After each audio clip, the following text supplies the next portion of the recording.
بەداخەوە ئەمڕۆ ڕووداوێکی زۆر ناخۆش و نەخوازراو لە شاری هەولێر بوو کە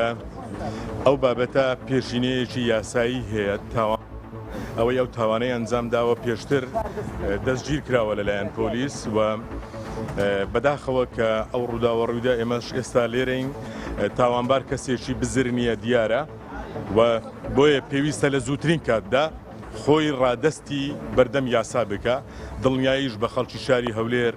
بە کەسوکاری ئەو قوربانیانە دەدەین بە تاکید ناتوانیتن لە بەردەمی یاسا دەربازی بێتن لە زووترین کاتدا ئەو تاوانبارە دەستگیر دەکرێتن. ئەو تاوانبارە ئەو ڕۆبەیانی بەو جۆرە هێرشی کردوتە سەر دکتۆر کاوان ڕاگری کۆلیژی یاسا یەکێکی لە هاوکارانی بریندار بووە و دکتۆر ئەیدریس حەمەخانیش بەداخەوە هەر هەمان ئەو تاوانبارە چووە ئەویشی کوشتووە و باز لە ڕفاندنەوە جۆران دەکرێنە ئێمە دیکۆمنت و ڤیدیۆ لە بەردەستە چووە پەلاماری ئەویشیدایە بەداخیشەوە